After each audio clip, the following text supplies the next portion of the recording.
El amanecer en Troezen se deslizaba sobre las colinas como un susurro de oro y carmín, y el mar Egeo, inmenso y sereno, enviaba su aliento salino a través de las calles empedradas. Fedra, hija de Minos y Pasífae, arribó a esa ciudad costera escoltada por galeras cretenses. Tras dejar atrás el bullicio del puerto, ascendió al palacio de Teseo, su nuevo hogar. El palacio emergía sobre una terraza, una construcción de piedra blanca que reflejaba la luz con un resplandor casi divino. Al atravesar su puerta principal, Fedra percibió el murmullo templado de los servidores y el canto lejano de sacerdotisas que entonaban himnos a Artemisa. No era una bienvenida pomposa, sino una reverencia contenida que hablaba de respeto y temor. Troezen reconocía en ella a la hija del gran rey de Creta, pero al mismo tiempo ponía a prueba su derecho a reinar. Teseo la esperaba en el atrio. Su porte, aún marcado por las campañas ajenas, conservaba la dignidad del héroe que había derrotado al Minotauro. Fedra, ajustándose el velo bordado con olivos y toros, inclinó la cabeza ante su esposo. La ceremonia del matrimonio había sellado la alianza política, pero en aquel instante ambos sabían que la más difícil de las uniones apenas comenzaba. «Bienvenida seas, Fedra de Creta», dijo Teseo con voz grave, «que los dioses protejan nuestro reino y nuestros hijos». Ella asintió y alzó la vista para descubrir, tras un ligero bamboleo de violetas y la sombra de una columna, la figura de Hipólito. Allí estaba el joven príncipe, heredero de ambas dinastías, hijo de Teseo y de la legendaria reina amazona Hipólita. Su aspecto era tan puro como el mármol, su piel era tostada por el sol de las carreras y la caza. Hipólito llevaba el brazo desnudo, sostenía un arco ligero y su túnica, siempre inmaculada, se ceñía al cuerpo atlético con la precisión de un segundo voto, el de castidad en honor a Artemisa. Cuando sus miradas se cruzaron por un instante, Fedra sintió un estremecimiento que le recorrió la espalda como un escalofrío de llama fría. El joven bajó los ojos con respeto, inclinando apenas el mentón. No buscó ningún contacto visual. Su devoción a la diosa lo mantenía distante e inalcanzable. Aquella contención, lejos de apaciguar la reina, avivó en su pecho un torbellino de admiración y un dolor inesperado, ver a un varón que la superaba en belleza y rectitud sin siquiera proponérselo. Al caer la tarde, la comitiva real se trasladó al santuario de Artemisa, encaramado en una loma rocosa. Tras sortear senderos empinados, Fedra llegó a un recinto abierto, adornado con relieves de ciervos y arqueras, donde las sacerdotisas descalzas ofrendaban coronas de laurel y cantaban alabanzas. El aire llevaba el perfume de tomillo y pino marino. Fedra se arrodilló junto a Teseo, postrando su cetro con solemnidad. Artemisa Inmaculada murmuró: «Protégeme de mis sombras internas». No hubo respuesta audible, solo el viento de la cima y el latido sordo de su propio pecho. Con movimientos medidos, se incorporó y buscó de nuevo la silueta de Hipólito en el gentío. Allí seguía, intocado por la fragilidad humana, ejemplo de castidad y firmeza, tal como lo habían alabado los mensajeros llegados desde Atenas. De regreso al palacio, la reina se detuvo en un balcón que dominaba la bahía. El sol despuntaba rojo en el horizonte y las olas formaban espejos quebrados. Fedra abrió el velo para dejar que la brisa acariciara su rostro. En sus ojos, antes orgullosos, se asomaba ahora la duda. Cada recuerdo de su vida en Creta se desvanecían ante la presencia magnética de aquel joven. Aquella noche en la cámara real, la reina se puso un espejo ante el rostro.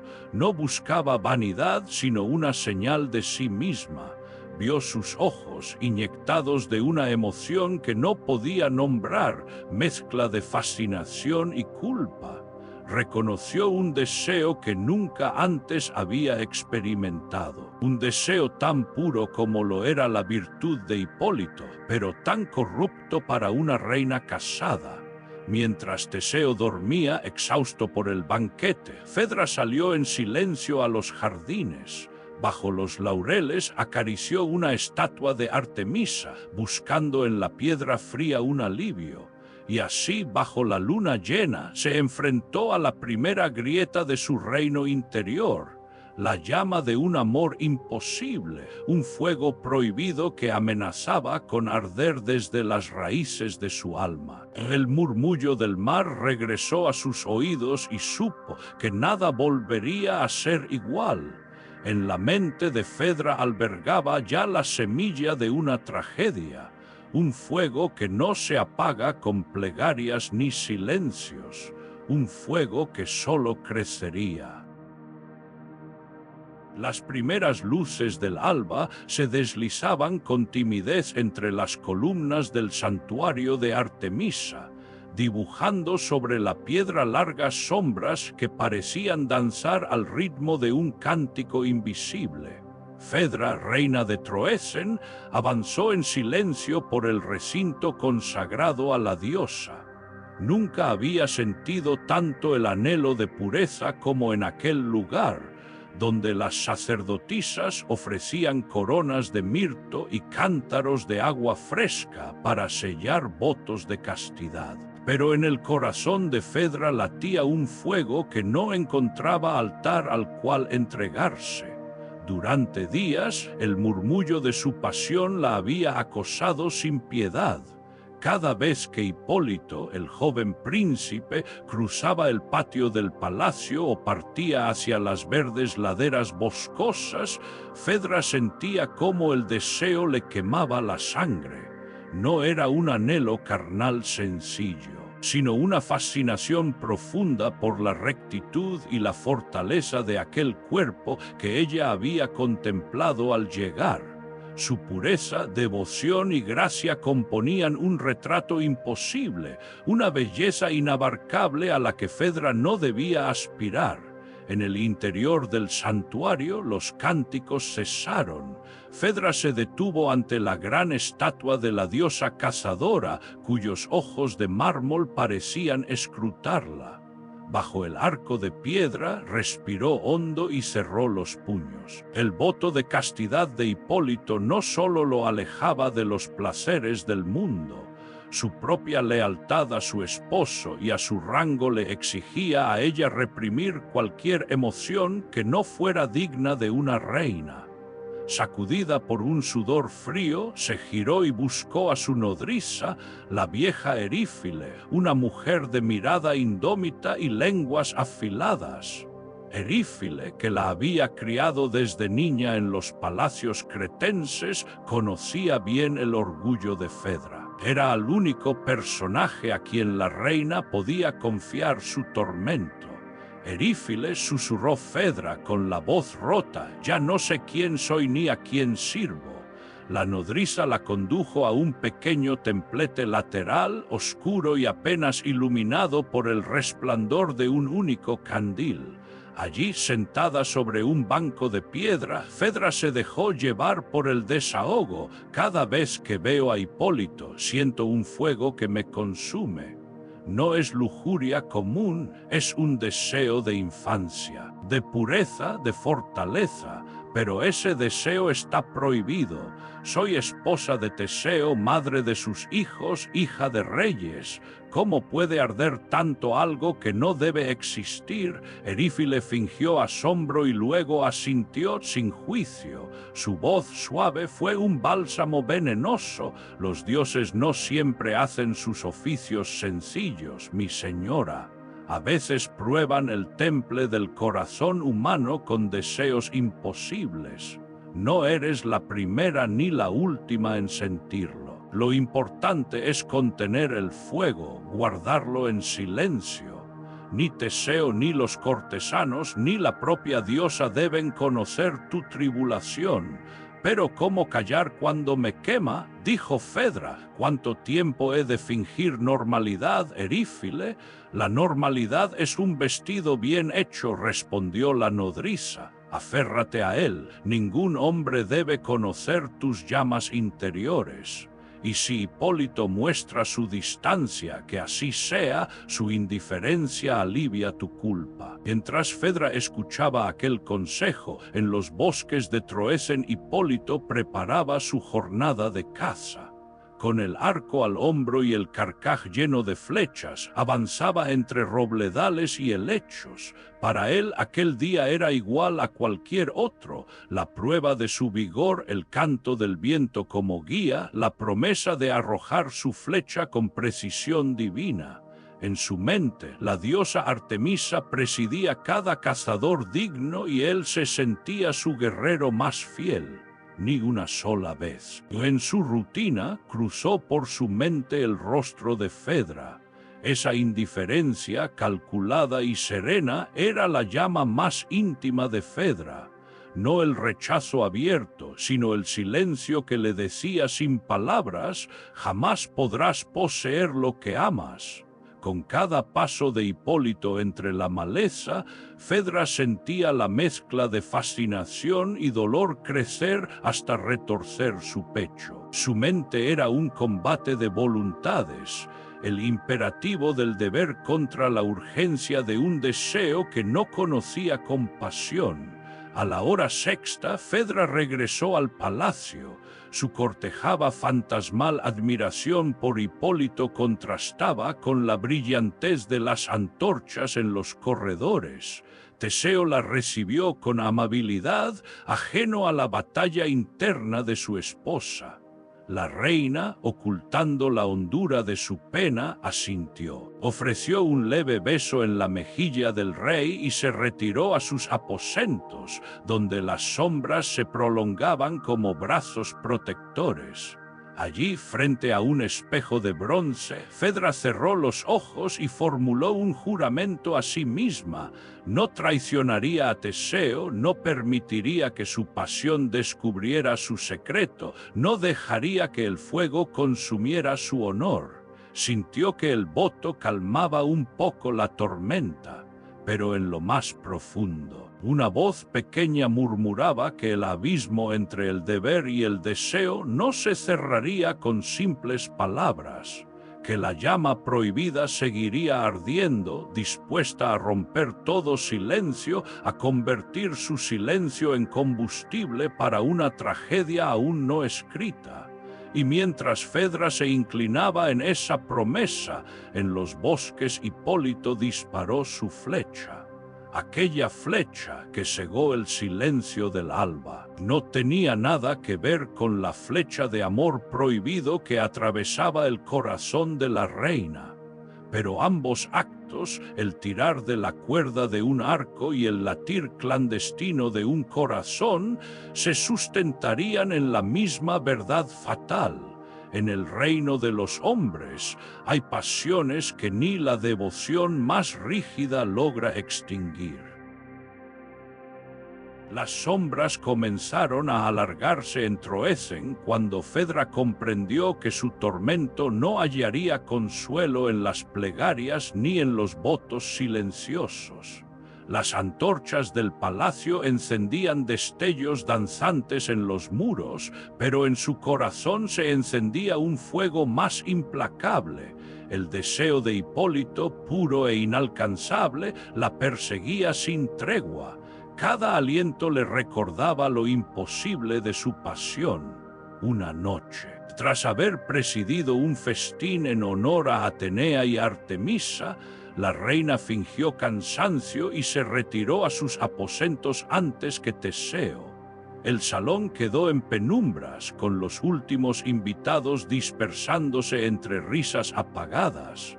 Fedra atravesó el largo pasillo de mármol, ajena al murmullo de la corte, y entró en su cámara real.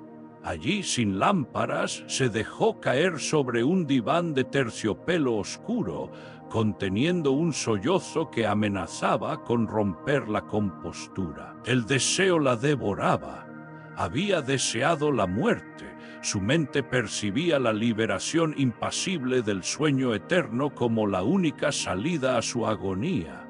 Se llevó la mano al cuello, pensando en un rápido corte de muñeca con la daga oculta en el faldón de su túnica, pero esa imagen, en lugar de calmarla, la llenó de pavor. No quería morir, sino escapar de aquel sentimiento, arrancar de su pecho el latido que la unía al joven. Cuando el dolor alcanzó su cenit, llamó con un gesto a su nodriza, Erífile, que la había acompañado desde niña. La anciana acudió apresurada, con la linterna de aceite temblando en una mano y la espalda encorvada por los años. Entró sin preguntar y encontró a Fedra temblando como una estatua viva. «Señora», murmuró Erífile, arrodillándose a su lado, «¿qué aflige tu alma a estas horas?». Fedra, con la voz casi apagada, confesó su desesperación. «Erífile, preferiría morir antes que sentir esta llama. Este tormento me consume. No puedo soportarlo más. Cada vez que Hipólito me mira, me quema por dentro». La nodriza asintió comprendiendo, pero no con la mirada de quien aprueba, sino de quien sabe que el peligro exige medidas drásticas.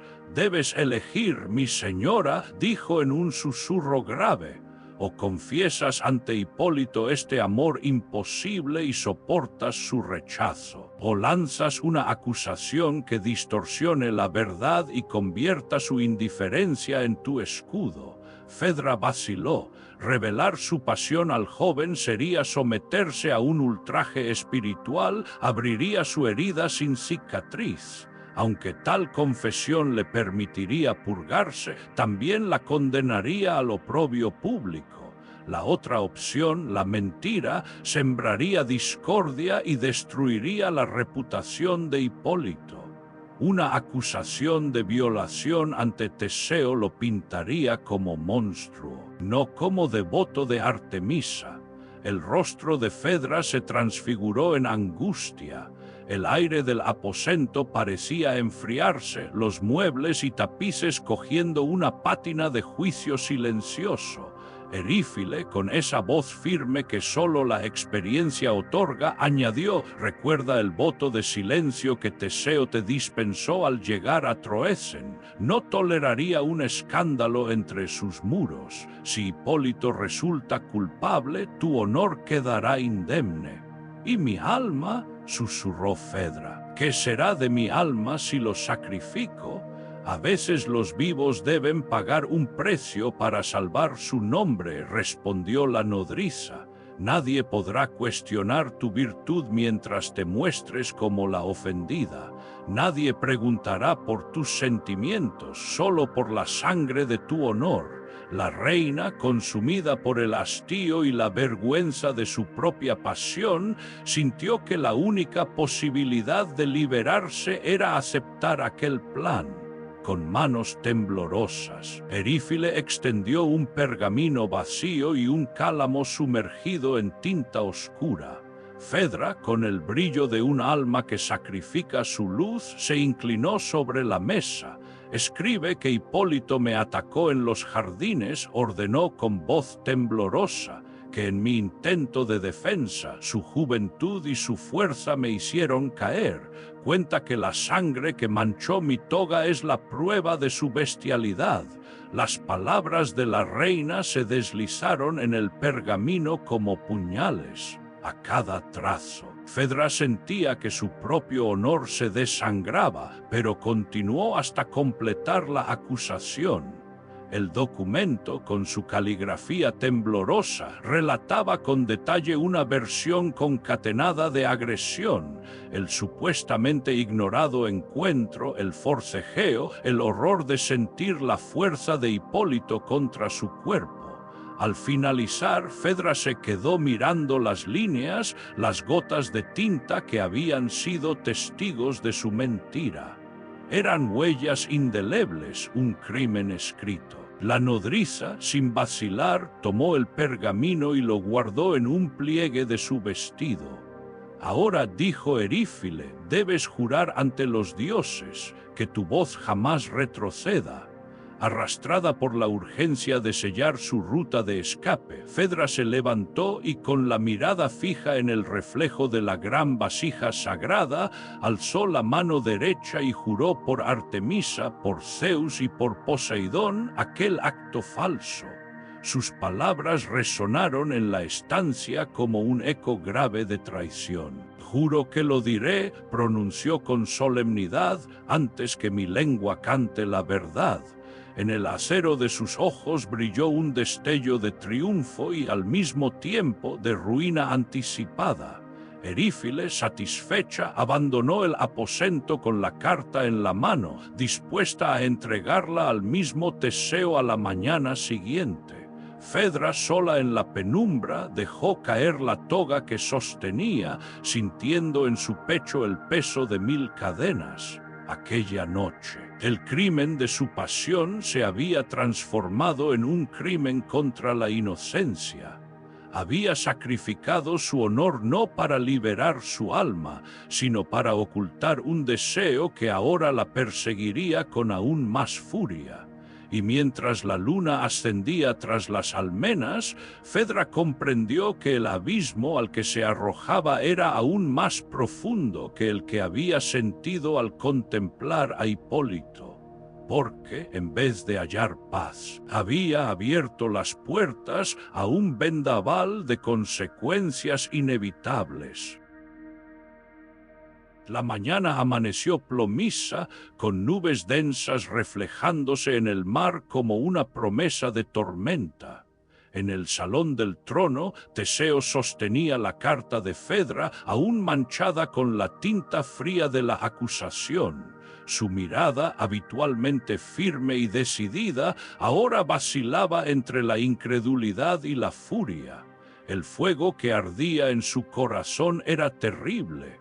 Un padre, un rey, un héroe, dispuesto a juzgar sin titubeos para proteger a su reina y salvaguardar el honor de su dinastía. ¿Cómo pudo Hipólito traicionarme así?, murmuró Teseo doblando el pergamino con manos temblorosas. Maldito seas, muchacho impío. A su alrededor el coro de ancianos, los sabios consejeros de Troezen, intercambiaron miradas sombrías. Al escuchar la versión de Fedra, de su propia voz sellando la supuesta violación, el veredicto pareció evidente. Nadie osó recomendar la duda. Ante la presencia de Teseo, los ancianos recitaron las fórmulas ancestrales. Rey Teseo, incumbe a los dioses castigar la impiedad. Poseidón, señor de las aguas y de los corceles marinos, libera tu ira contra quien ofendió a tu templo. Teseo asintió, consciente del poder que invocaba. Salió del palacio con paso firme hasta el templo de Poseidón, a orillas del mar embravecido. Allí, en la antesala de columnas salpicadas de salitre, derramó ofrendas de vino y granos de cebada, clamando venganza por el ultraje que creía sufrido. «Oh poderoso Poseidón», rugió, «que tus corceles marinos, nacidos de tus aguas, persigan al traidor, que su carro se convierta en máquina de destrucción, que el culpable pague por su culpa». El mar, en respuesta, se agitó con un bramido que hizo temblar la roca. 3 figuras emergieron de la cresta de las olas, caballos negros como la noche, con crines de espuma y ojos de fuego. Eran las legendarias quimeras marinas portadoras del juicio divino. Mientras tanto, Hipólito atravesaba la campiña en su carro ligero, acompañado de un séquito de jinetes y perros de caza. Aquella mañana se había vestido con su túnica inmaculada, dispuesto a honrar a Artemisa en el bosque. No sospechaba nada de lo que sucedía en el palacio. Para él era un día más de ejercicio y devoción, un día consagrado al impulso de la flecha y al susurro del viento entre los árboles. Cuando los corceles marinos emergieron de la bruma costera, su presencia fue tan inesperada como aterradora. Primero, 2 rasgos en el horizonte, sombras en medio de la espuma. Luego, el relincho múltiple y atronador, mezcla de trueno y rugido oceánico. Los caballos avanzaron en tropel hacia la orilla, pisando con pezuñas que chisporroteaban sal. Su aliento era un hálito salado que quemaba la piel. Los perros aullaron, los jinetes vacilaron, Hipólito apenas tuvo tiempo de girar la cabeza. En un instante los corceles alcanzaron su carro. La rueda delantera crujió y se levantó, las riendas de bronce, tan finas y elegantes, se tensaron hasta cortarse como hilos de fuego. El volante giró violentamente, arrastrando al joven fuera del centro y catapultándolo hacia adelante. Hipólito gritó, un grito que fue engullido por el estruendo de las olas. Cayó sobre la arena mojada y el carro, fuera de control, lo arrastró a lo largo de la costa. Las piedras y los guijarros rasgaban su piel, la túnica blanca se empapó de sangre.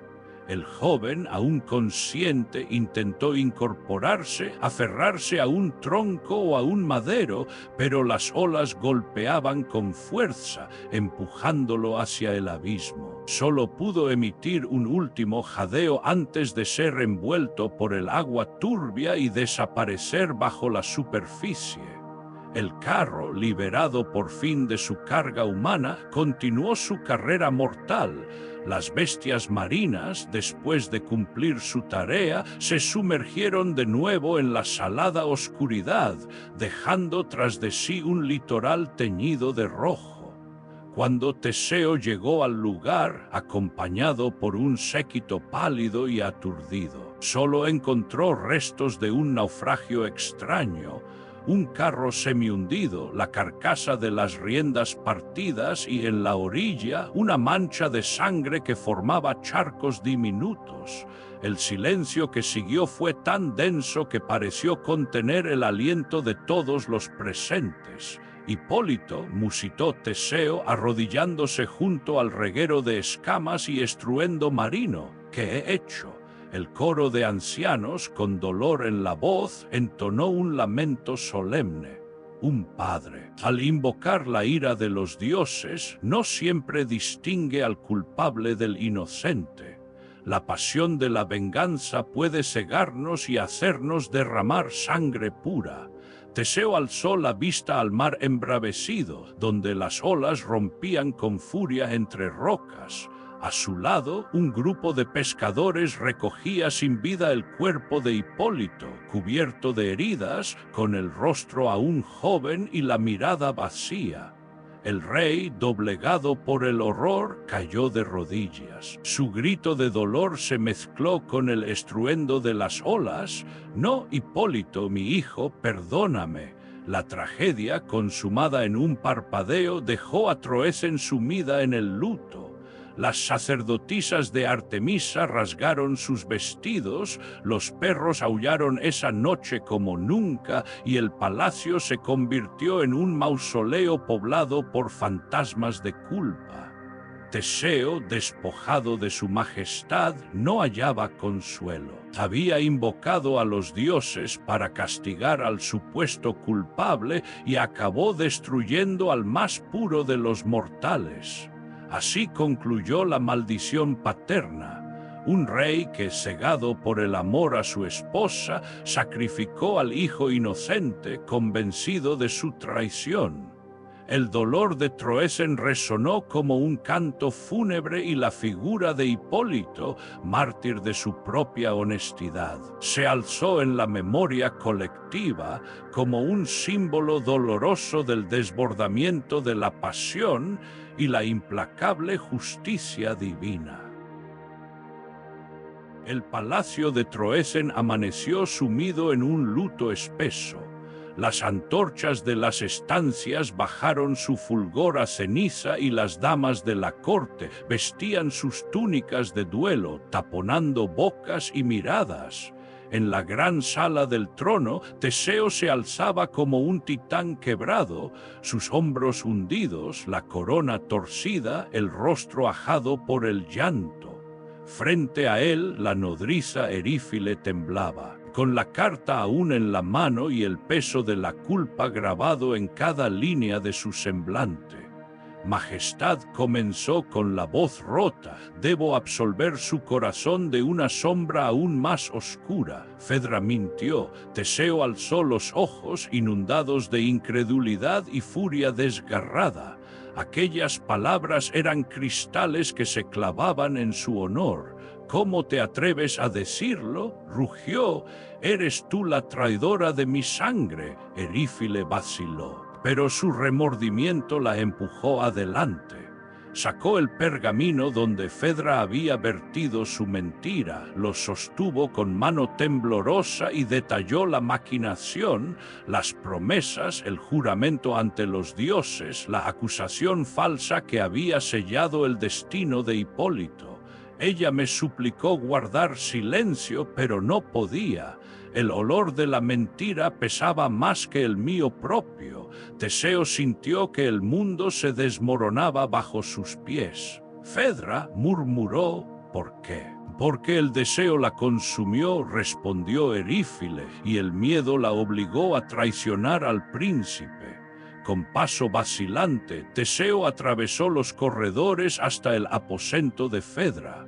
Las paredes, otrora brillantes, estaban cubiertas de cortinajes rojos, ahora opacos bajo la penumbra matinal.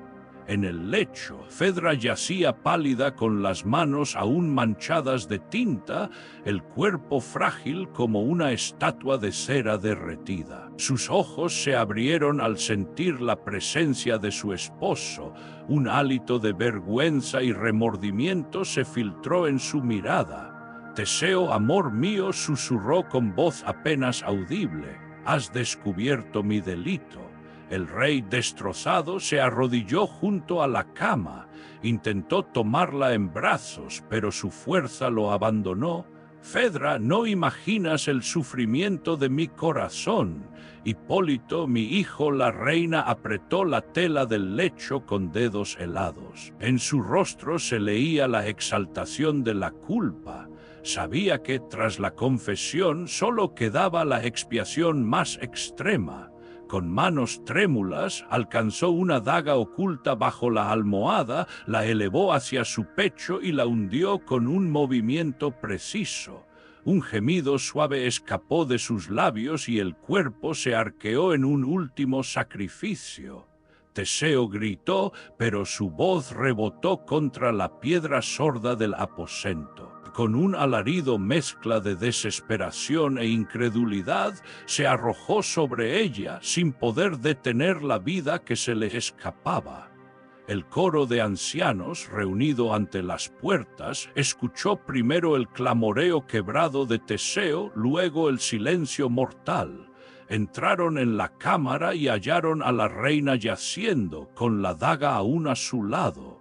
El rey, sujetando el cuerpo de Fedra, repetía inútilmente su nombre, como un eco que se niega a morir. El jefe del coro alzó la voz en un lamento solemne.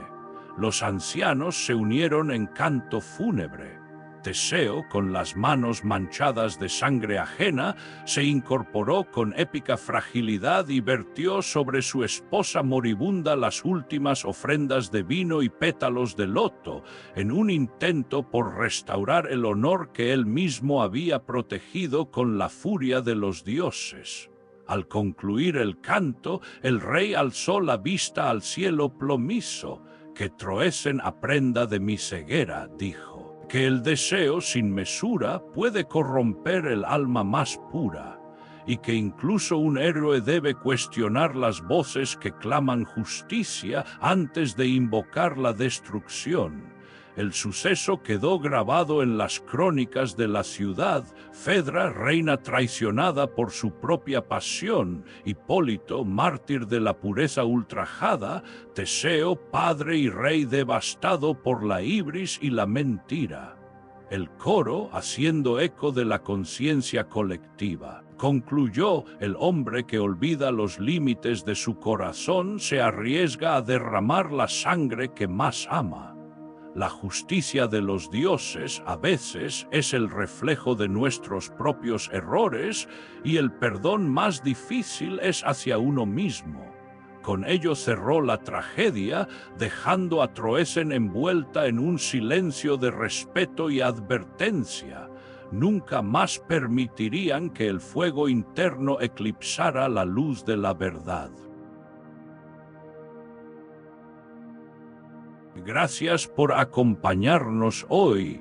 Si disfrutaste de esta historia, suscríbete para más aventuras. Activa la campanita para recibir notificaciones de nuestros próximos cuentos. Déjanos un comentario abajo con tus sugerencias para nuevas historias. Hasta pronto.